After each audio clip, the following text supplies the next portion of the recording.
Mesdames et messieurs, bonjour, bonsoir, peu importe à l'heure à laquelle vous allez voir cette vidéo. Donc depuis un certain temps, lorsqu'on met une chaîne pour voir des informations, que ce soit France 24, RFI, Gabon Télévision, que ce soit Facebook, WhatsApp, TikTok, Insta et tout ça, on ne parle que d'une seule chose. Regardez.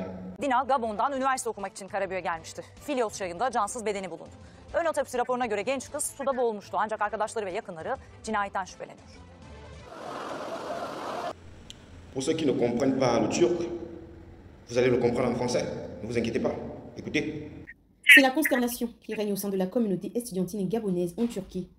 En effet, ce week-end, le corps sans vie de la jeune Jana Dani Dina Bongo Ibwanga, étudiante en classe préparatoire au département de génie mécanique de l'université de Karabouk, a été retrouvé gisant dans un lac. Un crime odieux qui, depuis ce dimanche, a suscité de vives réactions sur les réseaux sociaux. Selon les premiers indices, la victime aurait été violée avant d'être assassinée par ses bourreaux. La presse turque indique que le corps de cette compatriote a été retrouvé en bordure d'un fleuve dans la zone de Yeşilköy, près de l'autoroute de Karabük-Zonguldak. Une enquête aurait été ouverte par les autorités turques afin d'élucider les causes de ce décès prématuré. Une découverte macabre qui a laissé sans voix la communauté gabonaise de Turquie, ainsi que celle africaine. Très remontée, plusieurs étudiants de l'université de la victime se sont rassemblés pour protester contre ce crime. La famille de la disparue et ses proches sont plus que jamais vent debout pour obtenir les réponses liées à ce drame. Toutefois, de nombreuses interrogations demeurent suite au crime de celle qui avait la réputation d'une fille sans histoire et affable. Ça, c'était dans un français où on arrange les mots, là où on essaie d'embellir, de calmer, d'adoucir les réalités. Un français plus calme. Voilà ce que c'est. C'est que tout ça, là, voilà ce que ça veut dire réellement. Il y a une Gabonaise qui a été retrouvée aujourd'hui morte en Turquie, à Karabouk. Elle a été assassinée. Selon certaines sources, elle a été violée, ensuite assassinée et jetée dans un ruisseau. Après le naufrage de l'Esther Miracle qui a endeuillé tout le Gabon, la mort nous a encore volé une vie. Et oui, je dis bien volée, car cette jeune femme, Dina Bongo, ne méritait pas la mort. Et surtout pas une mort aussi horrible. Alors, il faudrait d'abord qu'on vous dise ici que, vu qu'il y a plusieurs pays, ce qui voudrait dire que il faut l'entendre. Alors, ils ont créé la diplomatie, ce qui fait en sorte que les ambassadeurs des uns sont chez les autres pour essayer d'arranger les situations des uns chez les autres. C'est le cas du Gabon. Nous avons des ambassadeurs partout et nous recevons aussi des ambassadeurs chez nous. Quand on dit ambassadeur, ça veut aussi dire qu'on reçoit des étrangers chez nous et nous aussi, nous partons ailleurs. Alors, ce sont ces ambassadeurs qui mettent tout en place pour que les conditions des Gabonais à l'étranger soient mieux gérées et pour que ces étrangers, lorsqu'ils sont aussi chez nous, que tout cela soit propre en fait, pour qu'il n'y ait pas ce genre de choses. Alors, regardez, l'ambassadeur turc qui était au Gabon, il fait un temps, et elle a eu une réunion avec nos diplomates d'ici. Écoutez. Alors aujourd'hui, j'ai eu une audience avec la représentante, l'ambassadeur de l'Union africaine. C'était bien sûr une visite de courtoisie. Je suis arrivée ici début de l'année 2020, mais avec la pandémie, bien sûr, j'ai pas pu faire toutes mes visites. Et là, maintenant, on reprend et c'était pour moi une bonne occasion de pouvoir rencontrer Madame la représentante. Comme elle vous l'a si bien dit, c'était une visite de courtoisie. Madame, son Excellence, Madame l'ambassadeur de Turquie, a bien voulu me rencontrer pour prendre attache avec la représentation de l'Union africaine, justement pour passer en revue tous les sujets d'intérêt commun. Et surtout, elle voulait savoir un peu plus sur l'implantation de cette représentation, voir un peu quelle coopération on peut amorcer, et essayer d'identifier les domaines juste dans un proche avenir, c'est-à-dire à court moyen terme. Visite de prise de contact et puis passage en revue des points, des domaines de coopération, des sujets d'intérêt commun. Alors vous venez d'écouter comme moi. Ici, il y a certains mots qui sont sortis. Notamment l'intérêt commun, la coopération. Tout ça pour rendre les situations des populations bonnes. dans des pays étrangers, vous voyez un peu, malheureusement, lorsqu'on regarde, on se dit, on se pose des questions. Mais est-ce que cela est vraiment respecté? Est-ce que cela est vraiment mis en pratique? Est-ce qu'on veille vraiment à cela? Comment des gens peuvent être racistes à ce point?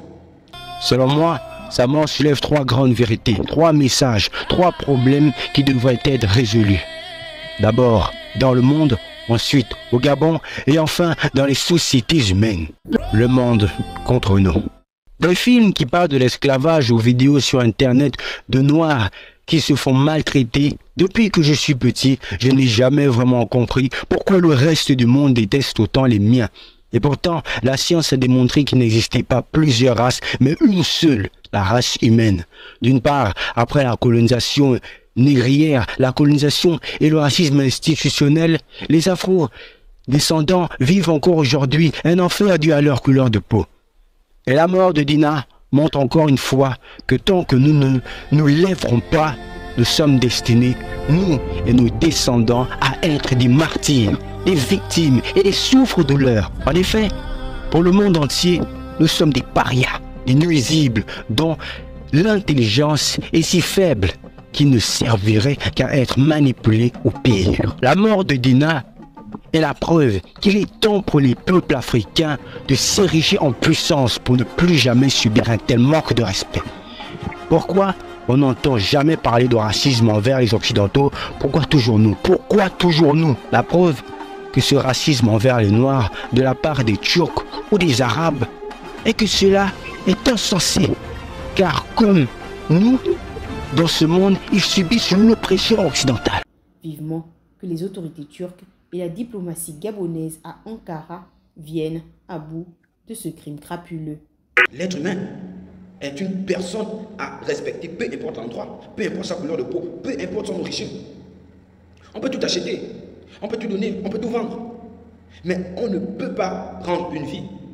Voilà pourquoi on dit la vie n'a pas de prix. Aucun montant dans ce monde ne peut être égal à une vie. On ne peut pas tout l'argent de ce monde réuni. Ça ne peut pas faire une vie. Tout cet argent ne peut pas être égal à une vie. Pourquoi les êtres humains sont mauvais? Pourquoi l'homme est aussi criminel? Pourquoi l'homme est aussi désastreux? Pourquoi l'homme arrive à ce niveau jusqu'à ôter la vie de l'autre? Tout simplement pour des questions de différenciation. Parce qu'on ne veut pas voir tel dans mon pays. Or, vous ne savez pas. Lorsque ces gens viennent dans vos pays, ils ne viennent pas parce qu'ils n'ont pas chez eux, non. C'est parce que peut-être les conditions de leur pays ne les permettent pas de rester ou bien d'avoir ce qu'ils veulent en étant là-bas. Voilà pourquoi on voyage, on arrive ailleurs, en France, aux États-Unis, au Bénin, au Sénégal, en Turquie et tout ça. Tout simplement parce que les pays ne sont pas tous les mêmes. On ne vit pas les mêmes réalités. Donc, lorsque vous voyez quelqu'un dans votre pays, vous mettez à la défensive. Or, cette personne est venue pour chercher quelque chose, pour venir prendre une formation, pour venir pour avoir un travail, pour se chercher dans la vie, afin que lui aussi puisse devenir quelqu'un et représenter sa famille, aider et pouvoir bien construire son avenir. Mais vous ôtez la vie de cette personne, tout simplement parce qu'elle est noire. Tout simplement parce que vous n'aimez pas voir tel. Mais vous avez des ambassades dans ces pays. Vous voyagez dans ces pays. On parle des droits de l'homme. L'Organisation des Nations Unies a eu à statuer sur ces problèmes, a eu à parler sur ces cas. Voilà pourquoi elle est née en 1948 pour essayer d'arrêter tout ça. Apparemment, ça continue. Il y a eu la traite des Noirs, l'esclavage. On a décidé d'abolir tout. Mais jusqu'à présent, quand nous regardons les réalités, il y a toujours cela. Le racisme par-ci, par-là. La sœur se sentait déjà menacée en Turquie. Elle-même l'a dit un jour avant son décès. Elle n'était plus à l'aise. Elle était titillée. On a pu obtenir des messages quand on a regardé. Ça n'allait plus.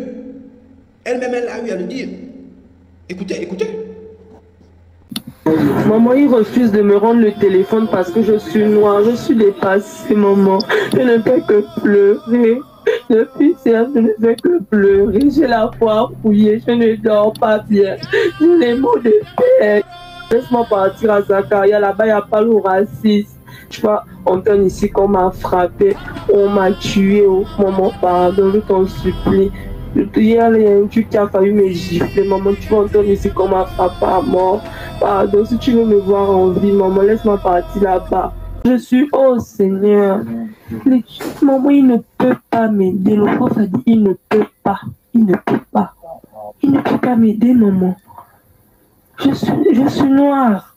Il faut comprendre ça. J'ai la peau noire. J'ai la peau noire. Oh Seigneur. Vous aimez quand le pire arrive apparemment.